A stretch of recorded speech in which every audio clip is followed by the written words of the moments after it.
los guerreros de oración. Vamos a hablar de la importancia de la intercesión y también de la oración.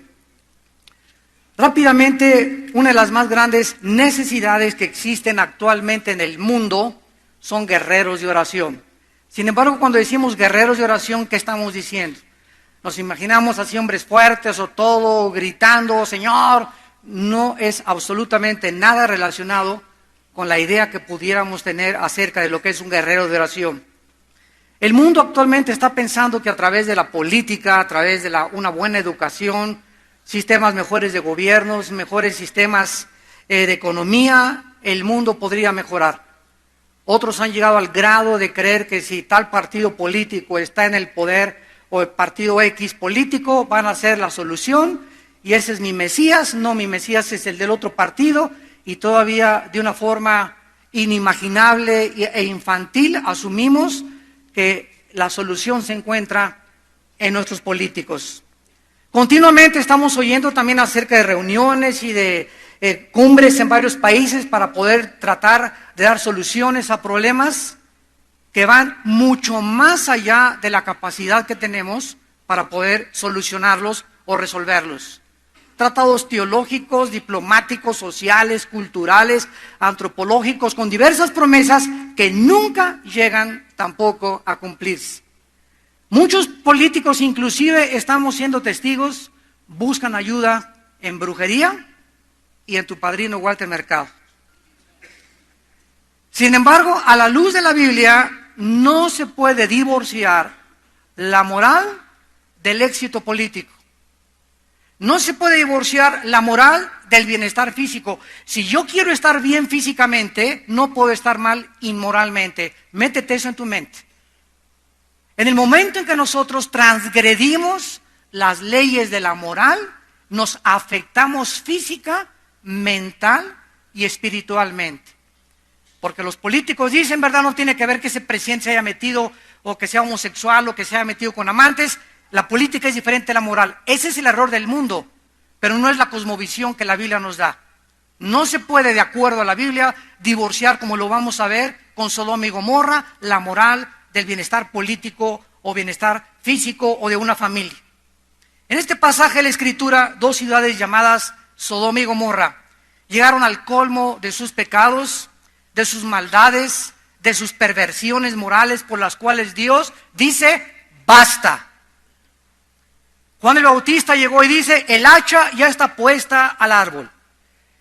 Y Dios en su paciencia está esperando que tu vida, la vida de tu familia, la vida de mi familia, la vida de una nación, Dios está esperando fruto.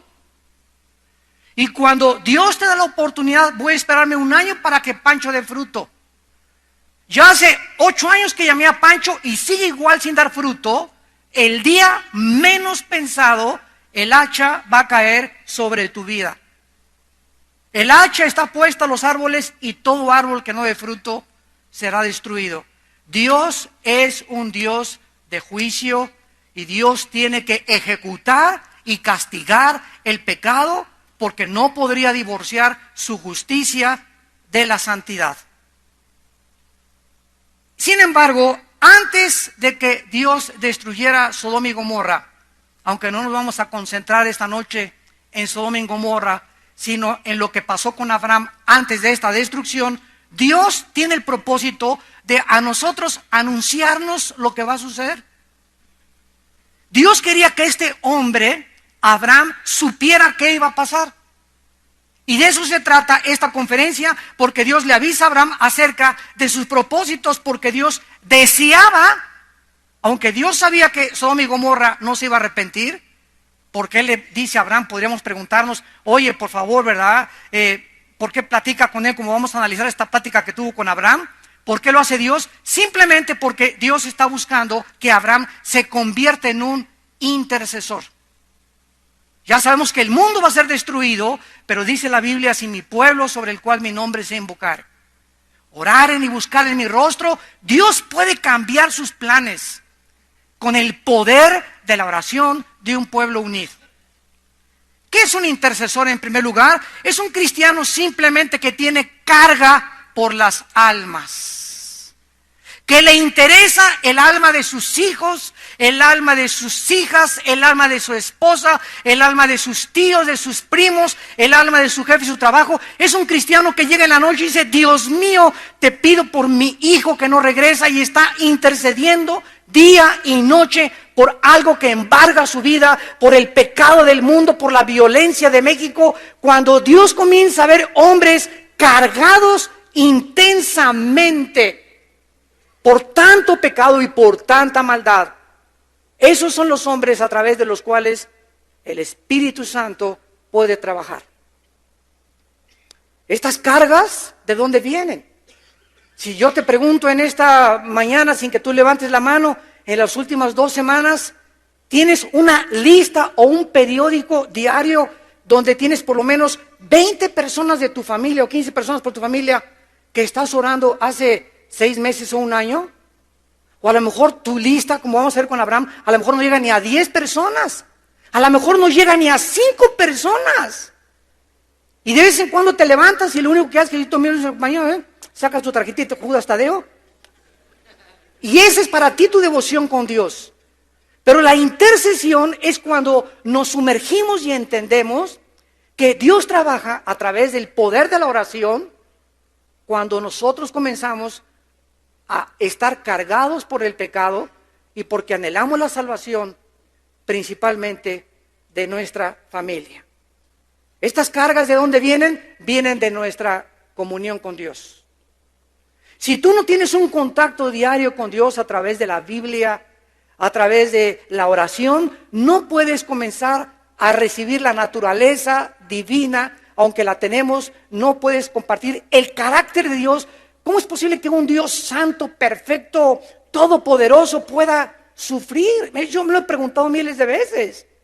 El otro día le pregunté a un hermano teólogo famoso en Estados Unidos: oye, yo tengo 30 años predicando, le digo el evangelio, y yo sé que el sufrimiento es derivado del pecado. Amén, me dijo, así es, la paga del pecado es la muerte, el sufrimiento es por el pecado. Y entonces le pregunté: ¿y por qué Dios sufre?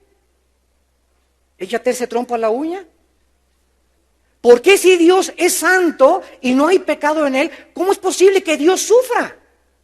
Y esa es una incógnita, y sabemos que hay muchas preguntas que no vamos a tener respuesta, porque las cosas secretas pertenecen a Dios.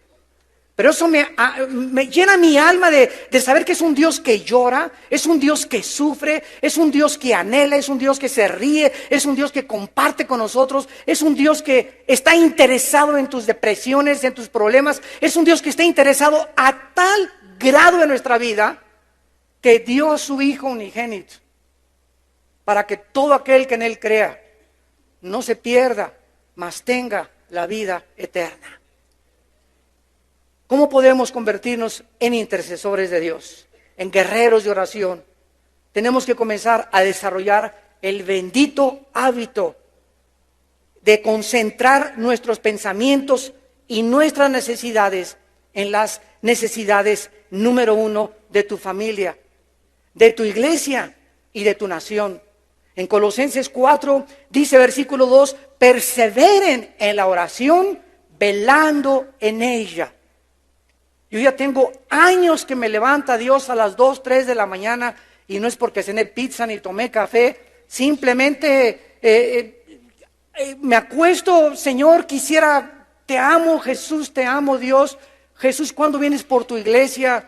Señor, te esperamos, desesperadamente te esperamos, pero sí, permítenos, damos el privilegio de seguir trabajando para ti mientras tú vienes. Y nos despertamos a las 2:30, 3 de la mañana, no para irnos a tomar un vaso de leche o cualquier cosa, sino nos despierta el Espíritu Santo para hincarnos. Y en esa hora en la madrugada, donde el mundo está en oscuridad, donde todos están,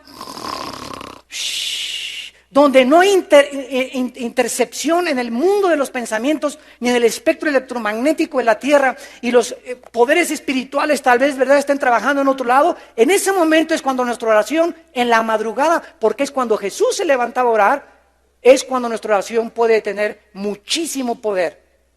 Cuando nos levantamos en la madrugada a interceder y estar cerca de Dios, perseveren velando con ella, orando al mismo tiempo, Colosenses 4:3, por nosotros. ¿Están orando ustedes por nosotros, los pastores? ¿Están orando ustedes por los pastores de tu iglesia a la que tú vas? ¿O tienes esa mentalidad de crítica solamente de el pastor esto y el pastor aquello, y si yo fuera aquel, etcétera, etcétera? Antes de que te atrevas a criticar a un hombre de Dios, asegúrate que antes has pasado meses orando para que Dios cambie en ese hombre de Dios lo que a ti no te gustaría vivir en ese hombre de Dios. Antes de que pongas el dedo a una persona y la acuses de borracho o de homosexual o de drogadicto, asegúrate que ya le tendiste la mano antes de criticarlo y le dijiste, vengo a ayudarte a que tú puedas levantarte del pozo de tu desesperación. No nos atrevamos a criticar, no nos atrevamos a juzgar si antes no hemos estado como intercesores por esas almas que no nos gusta la forma como actúan, porque entonces nos volvemos fariseos. Dice Pablo, orando por nosotros para que el Señor nos abra puerta por la palabra, a fin de dar a conocer el misterio de Cristo por el cual estoy preso, para que lo manifieste como debo hablar. Pablo decía, yo soy Pablo y sí tengo el Espíritu Santo, pero ¿saben una cosa todos ustedes? Dice Pablo, dependo también de ustedes. Esto es increíble. Oye, ¿que no te basta decirle Dios, ayúdame? No, necesito que ustedes también, mis hermanos en Cristo, intercedan por mí. Que Dios me siga hablando por estas. Padre, ábrele puertas a mi pastor ahora que se va a Monterrey. Señor, mi pastor anda por ahí en Dallas. Señor, te pido por él que lo uses con los pastores. Te pido por su esposa, te pido por su familia. Necesitamos nosotros nuestras oraciones. ¿Por qué? Porque nosotros velamos por las almas de ustedes. Dice en Hebreos 13, orad por vuestros pastores y respetad a vuestros pastores porque ellos velan por sus almas. Y eso ustedes no lo saben. Pero ¿de cuántos peligros has sido librado en tu vida? ¿Cuántas puertas se han abiertas? ¿O por qué encontraste trabajo y tú crees que es obra de la coincidencia o de un accidente? Y tal vez es las oraciones de tu pastor que tú nunca has agradecido porque lo ha hecho en la cámara secreta de oración. Veamos exactamente lo que Dios quería con Abraham. Vamos a observar que Dios sabía que Sodoma y Gomorra iban a ser destruidas. También sabía Dios que Lot, su sobrino, era el único justo de la ciudad. Entonces, ¿cuál es el propósito de Dios para que Abraham comenzara a orar por esta ciudad? En primer lugar, lo quería convertir en un intercesor, en un guerrero, para que comenzara a orar tanto por los malos como por los buenos, porque Dios hace salir el sol sobre los justos y sobre los buenos. Entonces no solamente ores por los cristianos, ora también por tus parientes que no son cristianos, por el que vas a llevar al desayuno el próximo mes, por el que vas a traer aquí a la conferencia. Si nosotros no oramos y no entendemos que Dios ha determinado que sea a través de la oración, porque así lo ha determinado, el poder actuar sobre las almas, no vas a poder convencerte de la importancia de ser un guerrero de oración. En segundo lugar, enseñarle a Abraham que la justicia de Dios tiene que ser ejecutada. Dios tiene que castigar el pecado, tarde o temprano. Una vez saliendo de una conferencia, de un desayuno, me encontré un hombre en el elevador y me dice, oiga, señor Alducin, que Dios es todopoderoso. Le dije, sí, claro, es todopoderoso. Me dice, si es todopoderoso, ¿por qué no ha acabado con el diablo? Me dice. Y le contesto, dele gracias a Dios porque hubiera comenzado con usted. El hecho que Dios todavía no juzgue al mundo es simplemente, como dice en 2 Pedro 3, Él es paciente esperando que muchos de ustedes que nos ven a través de la televisión también y aquí presentes se arrepientan de sus pecados. Porque sabes una cosa, vamos de pasada por este mundo y muchos de ustedes el año que entra no los vamos a ver. Muchos pueden morir hoy en la noche, un accidente, una embolia cerebral, un ataque cardíaco, un accidente, una bala perdida, etcétera, etcétera. Ninguno de los que estamos aquí tiene contada la vida y tenemos una sola vida en que la estás gastando. Y cuando tú mueras, no recuperas los minutos de ayer, los minutos de antier, las semanas, no, cada minuto, tic, tic, tic, tic del reloj, ya no, lo que hice hace un minuto, no lo vuelvo a recuperar jamás. Ya pasó, ahorita estoy en el presente, futuro. El pasado está atrás, ya el pasado está pasando todo así, pero rapidísimo el pasado en nuestra vida. Y tenemos que aprovechar el tiempo, porque los días son malos. Y en tercer lugar, Dios quería enseñarle a Abraham una lección muy importante, que jamás le guardemos rencor a nadie. Abraham le había dado un fuerte testimonio a Lot. Acuérdense en Génesis 10 que se muere Aram, el papá de Lot, y entonces Abraham, que era hermano del papá de Lot, lo recoge a Lot, era su sobrino Lot, y lo adopta, y lo cría, y le da de comer, y se lo lleva con él. Después de que su padre murió, lo trata como un hijo, y después, cuando Lot se vuelve egoísta, le dice a Abraham, ¿sabes qué, Lot? No quiero dar mal testimonio. Mira, por el testimonio de nuestros obreros y nuestros rancheros, si tú escoges irte para el sur, yo me voy para el norte, si tú para el norte, yo voy para el sur, pero no nos peleemos delante de la gente, no demos mal testimonio al mundo. Ese es el corazón de Abraham. Y Lot escoge, ¿verdad?, hacia Sodoma. Y después llegan los reyes de los países alrededor y secuestran a Lot, se lo llevan cautivo en Génesis 13, capítulo 14, y entonces Abraham, arriesgando su vida por este sinvergüenza, egoísta sobrino, como dice el dicho, al que le dan pan después te muerde la mano, va todavía Abraham y arriesga su vida y lo salva cuando fue secuestrado por un ejército. Y ahora está pidiéndole a Dios, Dios mío, yo sé que Lot está ahí en Sodoma, te pido que si encuentras 50 justos, salva por favor a los 50. Abraham incluía desde luego a Lot, su sobrino. Nosotros no podemos convertirnos en intercesores ni en guerreros de oración mientras tengamos algo contra alguien. Solo los que no están amargados entran a la tierra de Canaán. La amargura va a ser el veneno más grande que va a impedir, Hebreos 12:15, que la gracia de Dios opere en tu vida para que tú conozcas el plan de tu vida para tu vida, tu familia, tu matrimonio y tu iglesia. Una persona amargada amarga a todos los que están junto con él. Tú júntate con un hombre que está amargado y lo vas a discernir de esta manera. El síntoma de los amargados es que siempre están hablando y criticando a alguien. Siempre están hablando mal de alguien y esto es contagioso porque esas personas no pueden ser guerreros de oración.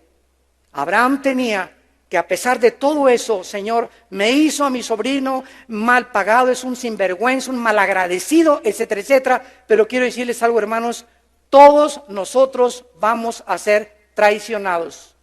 Muchos de ustedes ya fueron traicionados, otros están siendo traicionados por alguien o por nuestros mejores amigos y otros van a ser traicionados después, pero no nos escapamos ninguno. Todos vamos a ser perseguidos, todos vamos a tener personas que hablen mal de nosotros, todos nos vamos a ser calumniados. Si es que te llamas creyente, hijo de Dios, métete eso en tu cabeza para que cuando venga la calumnia, para cuando venga la traición, cuando te digas, ay Dios mío, mi copastor, o esta persona en quien yo confiaba, o mi sobrino que le di el trabajo, o etcétera, etcétera, y te venga la traición y la cuchillada por la espalda, no te amargues, ay, y no te levantes, Padre Santo, gracias porque esta traición me hace sentirme más cerca de mi Señor Jesús. Porque Él fue traicionado. Y Dios quiere que sintamos lo que Jesús sintió. Él fue perseguido, Él fue calumniado. ¿Qué nos esperamos nosotros? ¿Somos mejores que Él? ¿Quiénes son los guerreros? Los que aguantan las balas de 9 milímetros. Los que tienen una coraza contra los ataques del mundo. ¿Quiénes son los que nunca fueron llamados para ser guerreros? Los que cualquier cosa que les dices se ofenden, ya no te hablan en 3 semanas, me habló muy duro, me hizo cara de hamburguesa, me hizo cara de esto, etcétera, etcétera. Y esa gente, esos hombres, ¿verdad? No puedes tratar con ellos por su increíble sensibilidad que nos habla de un corazón sumamente orgulloso. El orgulloso rechaza la sabiduría, rechaza la crítica. Tú no me digas esto y el otro, no te hablo, y guardas el rencor y marcas la cruz. Y alguien me hizo hace 3 semanas y ya está totalmente desechado de mí. Es una cosa. ¿Y dónde está el ministerio de reconciliación, por Dios? ¿Dónde está? Nos tenemos aquí en la iglesia más de 15 pastores que han caído en adulterio, no de la iglesia de nosotros, de otros lados, y que estamos ayudando a rehabilitarlos, porque sus iglesias les pusieron una tacha. Y tú le pones una tacha, claro que es un pastor, nosotros también caen en adulterio, y nos ha sucedido, ¿verdad? Los tenemos mínimo 1 año, lo ayudamos con un poco de 3 o 4 meses con su sueldo, pero él tiene que ser disciplinado, él no puede estar en el pastorado hasta que no se rehabilite y tarda 1 o 2 años, de acuerdo a la gravedad de su adulterio y de su inmoralidad, o de su abuso de confianza, de su fraude o de su robo. Pero tenemos que estar dispuestos a creer que Dios puede restaurar a ese hombre tarde o temprano. Porque Dios es lo que Él hace, ¿verdad? Él restaura a las gentes, y un vaso de barro que se le rompe en las manos, Dios es poderoso, dice Jeremías 23, para volver a poner las piezas juntas. Muy bien, vamos pues a entrar al capítulo 18 de Génesis en materia, y vamos a analizar en primer lugar los pasos para convertirnos en guerreros de oración. Número 1, versículo 16.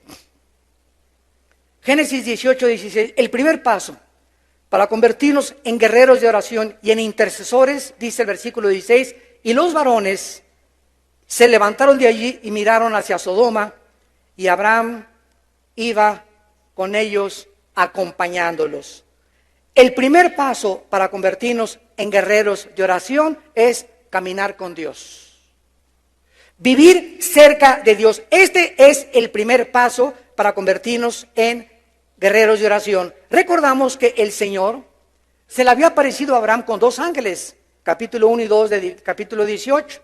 Y estos 2 ángeles comenzaron a caminar hacia Sodoma. Sin embargo, Abraham se queda con Dios. No se va, acompaña al Señor y se queda con Él. Porque él se pudo haber quedado en su tienda tranquilamente, pero él quiso seguir caminando con Dios, Abraham, y en lugar de haberse quedado en la tienda con su familia, pero no lo hizo. ¿Por qué? Porque Abraham no quería abandonar la presencia de Dios. No podía creer que estuviera en la presencia de Dios. Y yo no puedo creer cómo nosotros no podemos ser impresionados de la misma manera cuando sabemos que al abrir la Biblia estoy ante la presencia de Dios. Abro la Biblia y Dios, el Dios poderoso, me va a comenzar a hablar. Me va a comenzar a hablar Dios en la Biblia. Y cuando yo creo que es Dios el que me está hablando, estas palabras se convierten en espíritu y en vida, porque estoy creyendo que es Dios el que me habla. Me trago esas palabras y trato de obedecer esas palabras para no desintegrar mi personalidad. ¿De dónde viene el término esquizofrenia de la psicología? Mente dividida. Esquizofrénico. Se lo robaron a Santiago capítulo 1. 2000 años antes de Freud, Santiago dijo en Santiago 1, el hombre de doble ánimo es inconstante. Esa palabra ánimo en el griego es alma. O sea, el hombre con una mente dividida, en todo es inconstante. ¿Qué es un hombre dividido? Es un hombre que lo que habla no lo hace.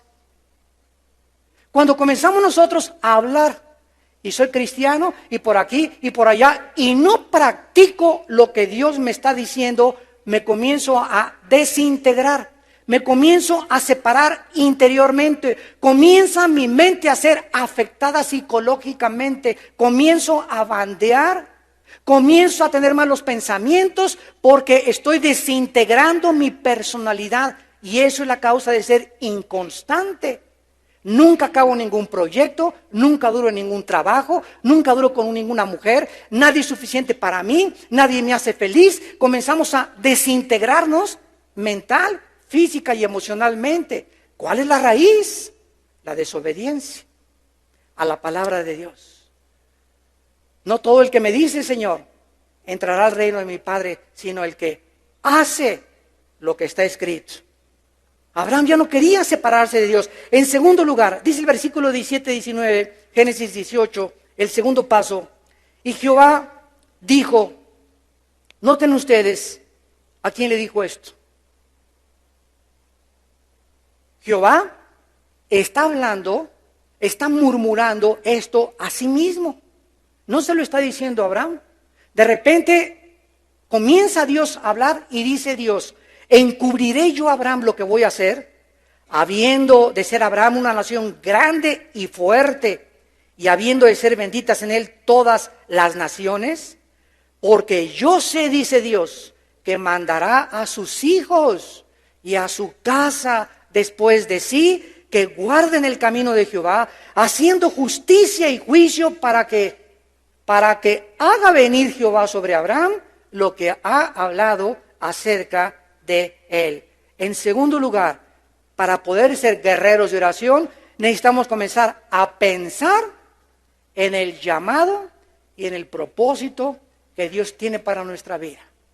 Señor, tú ya diste tu vida en la cruz por mí, ya me salvaste, y ahora, ¿qué es lo que quieres de mi vida? Número uno, me dice Dios, Armando, te salvé, Abraham, te salvé para que tú, Abraham, vas a bendecir al mundo entero. Armando, Pancho, Carlos, Felipe, te salvé para que comiences a convertirte en mi instrumento de bendición a tu familia. Para que comiences a bendecir a tus primos, a tus amigos, a compañeros de trabajo, porque somos los instrumentos. Dios quiere bendecir al mundo, pero no va a bajar ya a Dios en la forma de su Hijo como lo hizo. Ahora ha entrado a nuestras vidas y ahora somos como Jesucitos nosotros, ¿verdad? Tenemos los brazos de Jesús, la mente de Cristo, y ahora somos nosotros los instrumentos para que donde nosotros vayamos podamos ser bendición y no maldición, como éramos antes de ser cristianos.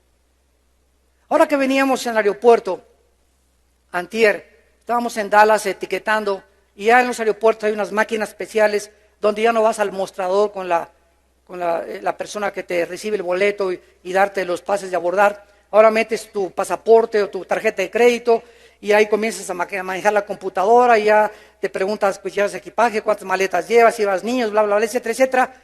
Y muchas veces no coincide la información de la computadora con tu viaje. Entonces hay personas ahí de American Airlines, ¿verdad?, que te ayudan, les hablas y vengan para acá a ayudarme, porque aquí la computadora está trancada. Había una señora como unos 70 años de edad, yo estaba con mi esposa y mis 3 hijos ahí, y había una señora ahí como 70 años de edad, y le dije, por favor, ¿me puede venir a ayudar? Y me hace, y le dije, ¿me puede por favor venir a ayudar? Total que así a la mala gana que se acerca a la computadora y lo primero que le dije fue, Jesus loves you. Le dije, Jesús te ama. Y me dice, ¿y qué? Y me dice, ¿y qué? Y entonces ya no le dije nada. Entonces le puse así la mano sobre el hombro y cuando me acerqué con ella y le dije que yo la madre me dijo, ¿y qué? No sé qué pasó en ella, que comenzó a meterse en la computadora y vio dónde estábamos acomodando nuestros asientos, que nos habían mandado hasta atrás, y me comienza a decir, ¿no quieren sentarse más adelante juntos? Y le dije, amén, claro que sí, con mucho gusto, ¿no? Algo comenzó en ella a transformar su carácter, que comenzó ella de una forma voluntaria y generosa hasta ayudarnos a sentarnos juntos como familia hasta delante del avión. Y después de que acaba de hacer eso, la abrazo y le digo, ¿sabes una cosa? No estás sola, Jesús te puede ayudar a vencer tus problemas. Y comienza con sus lágrimas y se va caminando llorando. Llegamos al mostrador para que nos den los tickets de las maletas y me dice la supervisora, se hace una supervisora de American Airlines y me dice, oiga, ¿lo ofendieron? ¿Esa señora se portó mal con ustedes? Le dije, no, de ninguna manera. No, sí, yo vi que lo trató mal, me dice la supervisora. Y es nuestro deber que los trabajadores cumplan con su trabajo y la vamos a reportar. Le dije, permítame una cosa. Le dije, esa señora venía con le dio un planchazo a su esposo en la mañana, o su hija, todos amanecemos siempre con algo, y sabe una cosa, somos cristianos, le dije a la señora, no la reporte y no voy a firmar ningún reporte, porque esa señora cambió su actitud cuando nosotros la abrazamos y le dijimos que Dios la amaba. Entonces, nosotros tenemos que tener esa compasión por la gente, tenemos que tener esa misericordia por la gente, tenemos que ser amables con la gente, como dice la Biblia. El siervo de Dios no puede ser contencioso, peleonero, y te pasa el periódico y se la rayas al cuate que pasa junto a ti. No podemos ser así. Y quisiéramos, ¿verdad?, decirle no solamente a su mamá, queremos recordarle toda la familia y el árbol genealógico, ¿verdad? Porque está dentro de nosotros, pero si te comienzas a controlar, comienzas a hacer bendición a los demás. Y Dios nos ha mandado a hacer bendición a los demás, a hacer sus instrumentos de bendición. Dice el versículo 19, yo sé que mandará a sus hijos y a su casa que guarden el camino de Jehová, haciendo justicia y juicio. En segundo lugar, Dios quería que comenzara Abraham a pensar que no solamente él iba a hacer bendición a miles de gentes, sino recordarle también que para que Dios haga venir sobre nosotros la bendición, para que Dios bendiga mi trabajo, para que Dios bendiga mi ministerio, para que Dios haga venir sobre mí las cosas y las promesas, más de 8,000 promesas que hay en la Biblia, sean mías, yo tengo que convertirme en el pastor de mi esposa y de mis hijos. Si tú no le estás enseñando a tu esposa y no eres un hombre de Dios con tu esposa y hay una relación equivocada con tu esposa, 1 Pedro 3:7, vuestras oraciones tienen estorbo. Hazle como hables en lenguas, te eches de machincuepa, seas profeta, te digan el apóstol de Calcenaltenango y de San Miguel de Allende, te digan lo que quieras y puedes amar a mucha gente. Si nosotros, quiero decirles una cosa, los dones son irrevocables y hay mucha gente que están trabajando y operando en los dones de Dios sin que necesariamente esa persona sea digna de estar haciendo eso. Dios no nos quita los dones, pero sabe una cosa, Dios le está dando oportunidad a esa persona, pero el hacha está puesta a los árboles. Y si ese hombre de Dios o ese sanador o ese profeta o ese apóstol o ese pastor sigue en su camino y no entiende que la esposa es la principal oveja, tarde o temprano el hacha cae sobre tu vida y el árbol de tu vida se cae. ¿Por qué? Porque para que Dios haga venir sobre nuestra vida las bendiciones, necesitamos ser los maestros de nuestra esposa, los pastores de nuestros hijos. Que nuestros hijos no digan algún día: mi padre es un hipócrita, mi padre dice una cosa y hace otra cosa. O que ¿sabes quién te conoce? Mi esposa y tu esposa. ¿Quién me puede conocer a mí? Mis pastores no me conocen a mí como yo soy en la intimidad. Yo puedo ir con pastores y el hermano y predicador y todo. ¿Quién me conoce realmente? ¿Quién sabe cuando yo me levanto a orar en la madrugada? ¿Quién ha visto cómo reacciono en momentos íntimos? ¿Quién me ha encontrado a mi esposa viendo pornografía? ¿Me he encontrado a mi esposa haciendo alguna cosa indebida? Ella es la que sabe realmente si yo soy un guerrero de Dios. Nadie más que tu esposa y mi esposa saben quiénes somos y Dios.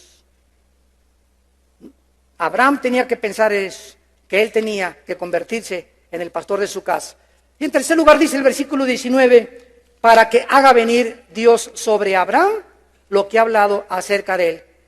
Dios le dio grandes promesas a Abraham, ¿recuerdan? Y quería cumplirlas Dios. Y ahora Abraham necesitaba ¿qué cosa? Ser fiel hasta el final, porque se puede comenzar bien y muchos terminan mal. Yo ahora que estoy viajando continuamente, estuve en Bogotá y en Guatemala y San Diego, Los Ángeles, etcétera, etcétera, conferencias, casi siempre conferencias con pastores, con líderes. Nunca he visto, Fernando, tantos pastores y líderes a nivel mundial caer, que eran mis héroes. Durante 15 años yo admiré a ese hombre de Dios y a ese pastor, y están cayendo como el dominó. Llegan y comienzan a tener mucho dinero, comienzan a ser muy famosos, comienzan a creer que tienen el derecho de que porque son muy famosos, comienzan a sentirse demasiado seguros de su conocimiento, de su fama, de su teología, del dinero, del respeto de la gente, y cuando alguno piensa que está firme, mire que no caiga. ¿Cuántos han comenzado tan bien y los agarraron en homosexualidad? Los agarraron, cayeron en adulterio, agarraron defraudando impuestos al gobierno, agarraron defraudando esto, agarraron robando esto, y de repente 10, 15, 20 años, todo lo echan a perder en su vida, como dice Salomón, una mosca muerta echa a perder el perfume. Una pequeña locura en nuestra vida echa a perder años de ministerio. ¿Vale la pena? La familia tan linda que Dios nos ha dado, la esposa, los hijos que tienes, por una noche con una prostituta o con otra muchacha, o tú crees que están mandándole recados por internet a una muchacha, ¿tú crees que Dios no te está viendo? ¿Crees que Dios no sabe lo que hacemos? Nuestros pensamientos no están escondidos de Él, dice el Salmo 139, aún ni siquiera hablo cuando Él ya sabe lo que voy a hablar. Tan grande es la omnisciencia de Dios. Dios no puede ser burlado. Tenemos que tener temor de Dios en nuestro corazón. Porque muchos de ustedes hacen lo que hacen porque no tienen temor de Dios. Simplemente no tienes temor de Dios. Nadie me ve, estoy en un hotel, puedo rentar un video. Mi esposa se fue, puedo ver un video sin que nadie me vea. Dios te está viendo. Dios me está viendo. Es la conciencia de que Dios nos ve, sus párpados nos examinan y Dios nos da conforme a nuestros caminos. Tenemos que estar conscientes para ser guerreros de oración y verdaderos intercesores. En tercer lugar, dice el versículo 20 y 21. El tercer paso para ser guerrero de oración, entonces Jehová le dijo, por cuanto el clamor contra Sodoma y Gomorra se aumenta más y más, y el pecado de ellos se ha agravado en extremo, descenderé ahora y veré si han consumado su obra según el clamor que ha venido para mí, y si no lo sabré. En tercer lugar, para poder ser guerreros de oración, no solo necesitamos caminar con Dios, no solamente necesitamos el sentido de responsabilidad de nuestra familia, sino que también necesitamos sentir el dolor que Dios siente por el pecado. El dolor que Dios siente por el pecado. No podemos ser intercesores hasta que no sintamos el dolor. ¿Cuándo fue la última vez que lloraste con tu almohada? Sinceramente, Padre, cuánta homosexualidad, cuánta depravación. El mundo está ya adaptando como si fuera normal todo. Cuánta gente está, cuántos divorcios, cuánta hipocresía, cuánta violencia, cuántos asesinatos. Señor, yo soy tu hijo, oh Dios. Y salen las lágrimas de nuestro corazón. ¿Cuándo fue la última vez que mojaste tu almohada de dolor por el pecado? Dios está ahorita sufriendo por México. Dios está llorando por México. Yo les digo a los pastores, hace un poco que íbamos a tener una reunión en el Auditorio Nacional, le dije, vamos ya a dejar campañas y todo, vamos a reunirnos los pastores en algún estadio, en el Estadio Azteca, a orar, a llorar y a pedirnos perdón unos a otros. A orar, e interceder. Pero ¿cuántos de los intercesores que se reúnan tienen las condiciones para que Dios los oiga? Sí, vamos a orar, etcétera, etcétera. Y trata a la esposa como una sirvienta. Sí, hermano, yo voy a organizar la campaña por aquí, por allá. Y a sus hijos no les ha leído la Biblia en 3 semanas. Entonces nos damos cuenta con qué estamos nosotros luchando. Tenemos que comenzar con nosotros mismos, con los hombres.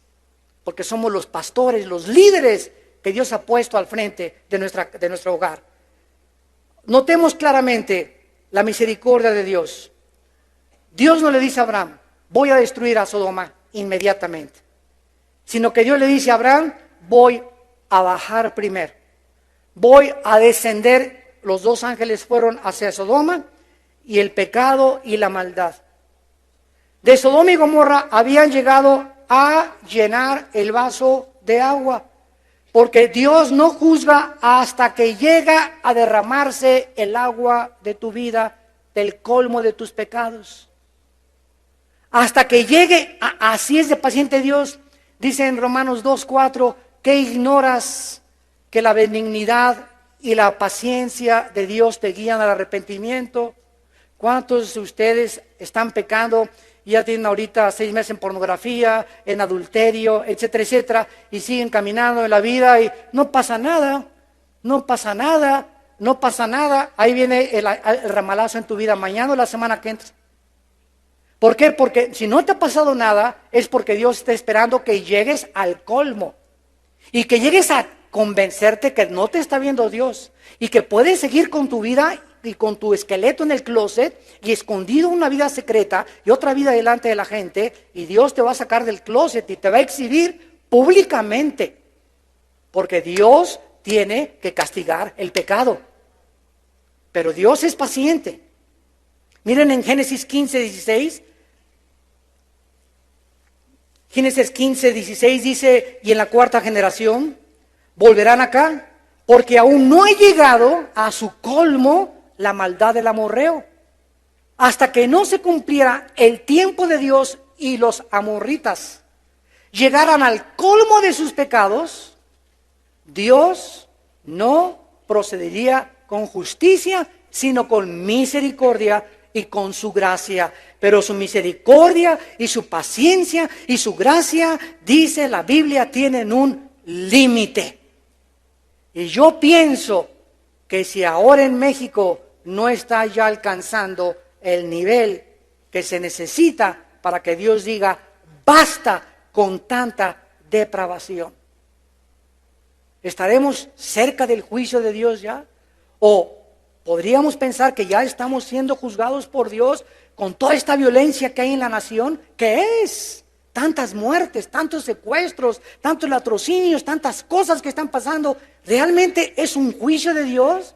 ¿De qué manera nos está afectando? ¿Y de qué manera estamos percibiendo este asunto que está sucediendo si Dios está de por medio actuando en ello? Vean ustedes lo que dice también en Daniel capítulo 8, versículo 23.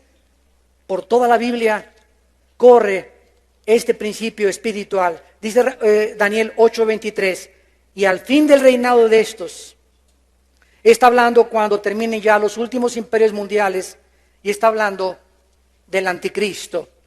Y al fin del reinado de estos, Daniel 8:23, cuando los transgresores lleguen al colmo, cuando yo vea que ya no quieren arrepentirse, cuando vea que Pancho ya está tan endurecido, Pancho que le entra por acá, y ahorita acabando hombres de compromisos, le salió por acá, y saliendo aquí por la puerta va a seguir siendo la misma persona. Todo el día del sábado en hombres de compromiso no le afectó a Pancho. Mañana domingo no le pidió perdón a su esposa, no fue a romper hoy en la noche la pornografía que tenía escondida, ni los videos. Cuando veo que no hay una reacción a mi palabra, comienzo a apuntar y a tomar nota, y comienzo a marcar un tiempo en el que le digo a Pancho, en enero 17 del 2011, Pancho, en mi libro tengo apuntado, te voy a juzgar. Y muchos de ustedes, en la misericordia de Dios, han venido a estas conferencias, en la paciencia de Dios, antes de que Dios te juzgue. Pero Dios tiene su paciencia limitada. En cuarto lugar, dice el versículo 22 al 26 de Génesis 18, en cuarto lugar, y se apartaron los varones y fueron hacia Sodoma, pero Abraham estaba aún delante de Jehová. Y se acercó a Abraham y dijo, ¿destruirás también al justo con el impío? Recordemos que Abraham no tenía Job, Abraham no tenía Romanos, Abraham no tenía las cartas de Timoteo, no tenía el Apocalipsis, no tenía el Pentateuco, no tenía nada Abraham. Abraham anhelaba conocer el carácter de Dios. A ese Dios que estoy sirviendo, Señor, quiero conocerte. ¿Eres un Dios que cuando juzgas al mundo, también el ramalazo le cae a los buenos? ¿Juzgas a los dos por igual? Quizá haya 50 justos, versículo 24, destruirás también y no perdonarás al lugar por amor a los 50 justos que están dentro de él. Lejos esté, dice Abraham, de ti que hagas esto, morir al justo con el impío, y que aún el justo sea tratado como el impío. Nunca tal hagas, el juez de toda la tierra no ha de hacer lo que es justo. En cuarto lugar, debemos, para ser guerreros de oración, permanecer en oración y en la presencia de Dios. Los dos ángeles se encaminaron hacia Sodoma. Abraham se queda permaneciendo en la presencia del Señor, y comenzaremos a anhelar cuando estamos cerca de la presencia de Dios. Vamos a querer conocer su carácter. Señor, ¿por qué ahora en Indonesia, en el tsunami, el 55% de las muertes fueron niños menores de 12 años? Me preguntaron en un debate con un ateo en una universidad de Austin, Texas. Se levantó un ateo. Usted, cristiano, dígame, en el tsunami, ese es un Dios misericordioso. Una de las cosas que les quiero adelantar es la siguiente. Los ateos, el 90% de los ateos son personas amargadas que quieren vengarse de Dios. El 90% de los ateos son personas que algo les pasó en su vida, que se enojaron contra Dios. Y al rechazar a Dios se quieren vengar contra Dios y desatan toda una guerra contra un Dios que dice que no existe. Es como un hombre ateo que acaba de escribir un libro que se llama La ilusión del cristianismo y la ilusión de ser Dios. Oye, si yo no creo en los unicornios, yo no voy a escribir un libro que se llame La ilusión del unicornio, porque no existe el unicornio. No voy a gastar mi vida buscando un unicornio que no existe. Y los ateos se gastan su vida persiguiendo a alguien que no existe. Como murió Jean-Paul Sartre en Francia, el padre del existencialismo en los 60s. Y dice en su libro de la náusea, antes de morir, reconociendo honestamente, he gastado mi vida persiguiendo a un Dios que no existe. O sea, yo soy un imbécil, dijo. Así lo dijo Jean-Paul Sartre. ¿Qué irracionalidad filosófica es esa? Oye, si algo no existe, pues que no existe y punto. ¿Por qué me voy a gastar mi vida tratando de atacar y demostrarles que no existe? Sin embargo, esta es la razón por la cual ellos se amargan contra Dios. Son personas que, Carlos Darwin, se le muere una niña de 10 años. Los papás de Carlos Darwin, en el siglo XIX, eran cristianos y le leían la Biblia. Y él hasta quería ser ministro. Y se le muere la hermanita y se amarga contra Dios porque no la sanó. El dueño de CNN, Ted Turner, la cadena de radiodifusión más grande del mundo, acaba de hacer un libro que se llama Los 10 Mandamientos de Ted Turner. ¿Por qué? Porque se le murió su hermana de 16 años de cáncer y él era bautista, de nombre, ¿verdad? Y oró a Dios, sana a mi hermana, no la sanó Dios, pues se enoja contra Dios y se vuelve ateo. Son hombres que quieren vengarse porque la vida no resultó de la forma que ellos quisieron, porque no tuvieron el tiempo de estar en comunión con Dios para que Dios les revelara por qué hace lo que hace. Le contesté a este ateo que me dijo por qué en Indonesia Dios permitió que el 55% de las personas eran menores de edad se murieran ahogadas, y le contesté y le dije, si se hubieran quedado vivos esos niños en el lugar donde más idolatría y más perversión y más inmoralidad existe en el mundo, donde no hay respeto ni por las mujeres, esos niños hubieran sido imitadores de sus padres, porque nos convertimos en aquello que imitamos o que adoramos. Dios en su misericordia se llevó al 55% de estos niños para que no estuvieran en este mundo. ¿Por qué querían ustedes que se quedaran a sufrir esos niños? Pero nosotros creemos, ¿verdad? No, Dios los hubiera dejado para que sufran como todos nosotros. Cuando dice la Biblia, ¿verdad?, que de ellos es el reino de los cielos. No, se hubieran quedado aquí, que crecieran y que sufrieran como nosotros. ¿Sabes una cosa? Tú no eres Dios. Y Dios en su misericordia se los llevó porque tuvo compasión de ellos. Y ese ateo ya no tuvo que contestarme. Porque mis caminos, dice el Señor, no son vuestros caminos. Mis pensamientos no son vuestros caminos. La gente habla lo que habla de Dios porque no pasa tiempo con Dios para que Dios te explique por qué hace lo que hace. Y cuando lo hacemos, nos convertimos en guerreros e intercesores en oración. Tener carga, en segundo lugar, por el pueblo de Dios. Abraham anhelaba que se salvaran los justos de la ciudad de Sodoma y de Gomorra. ¿Destruiría también Dios a los cristianos de los no cristianos? Es obvio que Abraham tenía a Lot en su mente, ya lo vimos anteriormente, por lo que siempre se preocupó por él. Todos los creyentes somos el cuerpo de Cristo. Y debemos tener cargas, nosotros por los bautistas, por los nazarenos, por Amistad Cristiana, Vida Nueva, pentecostales, etcétera. Todos los que estamos bajo la sangre de la cruz y creemos en la salvación por la gracia de Dios, nos debemos de preocupar los unos por los otros, en lugar de voltearnos los cañones unos contra otros y estarnos atacando, degradando y compitiendo unos con otros. Abraham comienza a interceder por los justos y por los no justos de Sodoma, y dice en 1 Corintios capítulo 12 el concepto que Dios tiene de las iglesias. Dice 1 Corintios 12 versículo 13, por un solo espíritu todos fuimos bautizados en un cuerpo. ¿De qué forma el bautismo del Espíritu Santo efectuó en nosotros esta acción?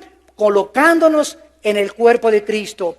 La obra del Espíritu Santo, al colocarnos en el cuerpo de Cristo, se llama el bautismo del Espíritu Santo. Judíos y griegos, a todos, pentecostales, nazarenos, no importa el letrero que tengas, se nos dio a beber del mismo Espíritu. Hables en lenguas o no hables en lenguas, te rías o no te rías, te eches al suelo o vómito santo, lo que hagas, si estás bajo la sangre de Cristo y haces barbaridad y media, ya que Dios te perdone, pero eres mi hermano. Y te tengo que amar, y tengo que tolerarte, y tengo que aguantarte, y te tengo que soportar. ¿Por qué? Porque eres mi hermano. Porque puedo llegar al grado de Corintios 13. Puedo tener teología, una doctrina sana y graduado con 3 doctorados, etcétera, etcétera, y no tengo amor. No me sirve ni el conocimiento, ni mis visiones, ni mi teología, y a lo mejor estoy mejor doctrinalmente que otros hermanos, pero otros hermanos tienen más amor, aunque tienen menos doctrina que yo, pero tienen más amor que yo. Y si yo quiero ser un teólogo y no tengo amor, mi teología vale un cacahuate a los ojos de Dios. Lo que Dios anhela es que nos amemos, que nos perdonemos, que no nos volteemos los fusiles unos con otros, que cerremos nuestra boca cuando un hermano líder o un hermano haya caído, que comencemos a orar por él. Como hace poco oí un negrito en Estados Unidos muy famoso, T.D. Jakes. Cayó un pastor, otro negrito en Atlanta, violó a 3 de sus ayudantes, homosexual. Y le preguntaron por televisión a T.D. Jakes, oye, ¿qué opinas de esto? Dijo, no quiero decir nada hasta que no se aclare y no se investigue absolutamente nada. No quiero dar mi opinión porque es mi hermano en Jesucristo. Y Dios puede levantar a un pastor homosexual también.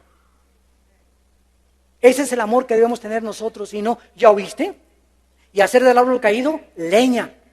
Dicen que los cristianos somos los únicos soldados que dejamos a los heridos tirados en el campo de batalla. Así somos nosotros, así nos comportamos. Caín, ¿dónde está tu hermano? Le dice Dios. ¿Y qué le contesta Caín? ¿Que acaso soy guarda de mi hermano? Sí, le dijo Dios, tú eres guarda de tu hermano. Y la iglesia bautista se quemó, ¿y a mí qué me importa si mi reino es mi congregación y mi denominación? Hoy los hermanos pentecostales están sufriendo por esto, y a mí qué me importa, ¿verdad? Ellos, es más, pusieron lámparas francesas, yo iba a poner lámparas persas aquí en mi iglesia también.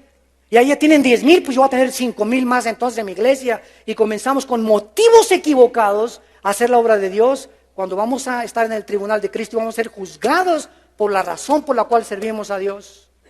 Y si no tuvimos amor los unos por los otros, Apocalipsis capítulo 2, yo sé que eres celoso, que has probado lo que dicen que ser apóstoles y no lo son, ha sido esto, ha sido el otro, pero tengo contra ti, iglesia de Éfeso, que has perdido tu primer amor.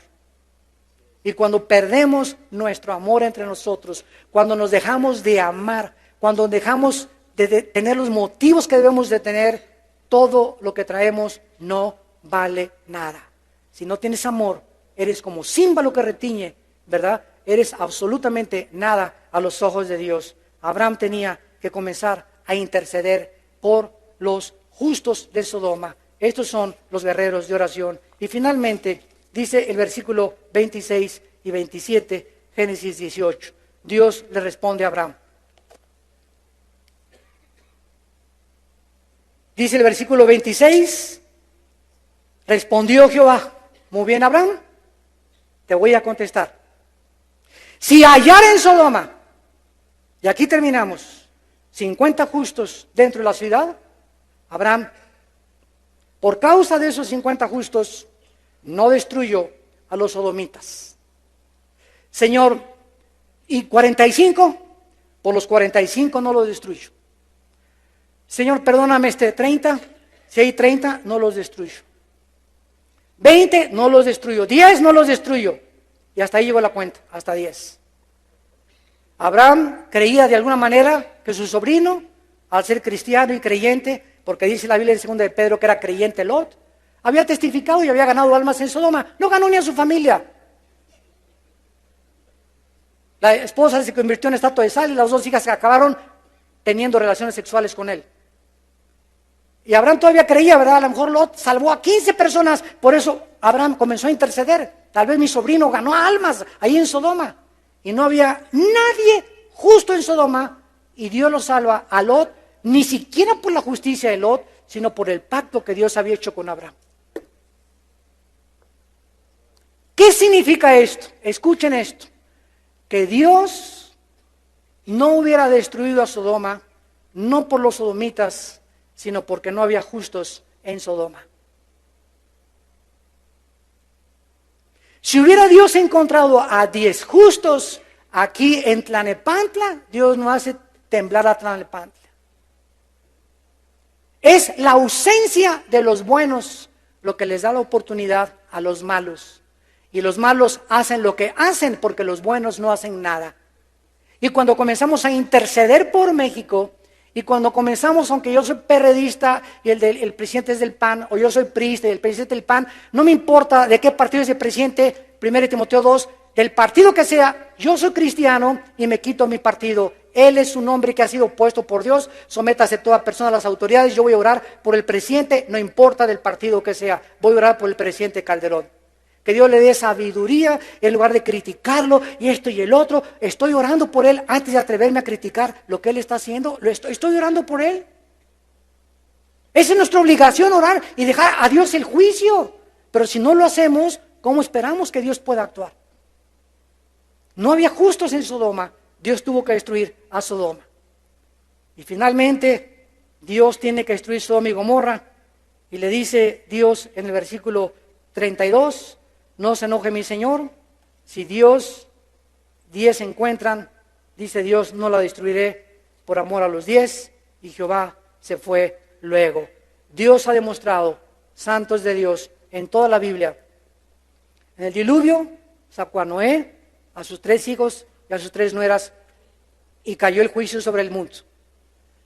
Cuando Éxodo sacó Dios en Gosén a su pueblo, cayó las tinieblas sobre Egipto, los hijos de la luz tenían luz, los hijos de Israel tenían luz. Cayeron plagas sobre Egipto, los hijos de Israel fueron apartados. Ezequiel 9, Dios juzga a Israel y comienza Dios a juzgar a todos los que no están intercediendo y Dios perdona a los que están intercediendo. Romanos 5, Dios no nos ha puesto para la ira. Primera de Tesalonicenses 1:10, Dios no nos ha puesto para la ira. Apocalipsis 3:10, por cuanto has guardado la palabra de mi paciencia, te guardaré de la hora de la prueba que vendrá sobre el mundo entero. Lucas 21, para que seamos tenidos por dignos de las cosas que van a venir sobre el mundo y para que cuando los juicios comiencen a caer de veras sobre tu vida, tú no pierdas tu negocio, tú no pierdas tu matrimonio, tú no pierdas a tus hijos, tú no pierdas tu integridad. Porque mandará a sus ángeles a que tu pie no tropiece en piedra, y caerán 1000 a tu diestra y 10,000 a tu derecha, y tú vas a permanecer de pie. Por cuanto has puesto tu confianza en mí, yo también te libraré, dice el Señor, y te mostraré mi salvación.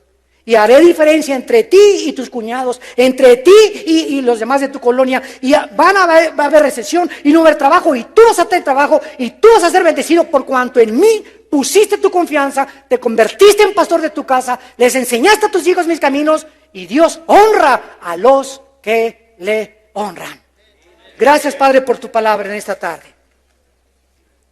Señor, conmueve nuestra alma y nuestro corazón, sacude las fibras más íntimas de nuestro ser, para dejar esta vida de apatía, de letargo espiritual, en la que tu pueblo se encuentra, Señor. Estamos ya viviendo tal vez los últimos meses o años de la historia del mundo. Tú ya vienes pronto y tu anhelo es revelarnos qué vas a hacer. Pero estás buscando a quienes revelarles tu pacto, a quienes revelarles tu camino, a aquellos que tú sabes que les van a enseñar a su casa y a sus hijos el camino de la justicia. Aquellos que son hombres de veras porque son fieles a una sola mujer, le son leales a su esposa, porque tú has buscado descendencia en nuestra vida.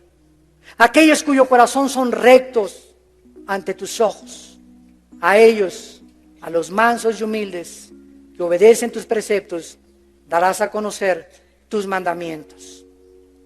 En esta mañana, ahí desde tu lugar, ustedes que nos ven por la televisión, arrepiéntete de tu vida, de tu apatía, de tu falta de intercesión por las almas. Si hasta esta noche tú no habías intercedido o no eras un intercesor, conviértete en esta noche y dile: Dios, perdona mi apatía, mi letargo espiritual. Quiero ser un guerrero de oración. Quiero convertirme en un intercesor. Quiero ponerme en medio, en la brecha, Señor, por mi casa, por mis hijos, por mis familiares, por mis padres, por mis amigos del trabajo, por mis jefes, por mi colonia, por mi nación. Dios, te prometo que esta noche llego a mi casa y le pido perdón a mi esposa, porque la he ofendido muchas veces.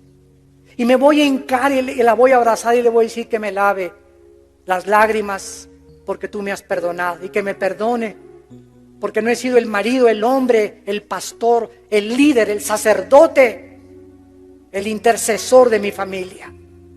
Gracias por darme esta oportunidad de comenzar otra vez contigo esta noche, Señor, y amanecer mañana con esa paz que sobrepasa el entendimiento, de saber que he vuelto a tus caminos y que he encontrado el perdón en la sangre preciosa de tu Hijo Jesucristo.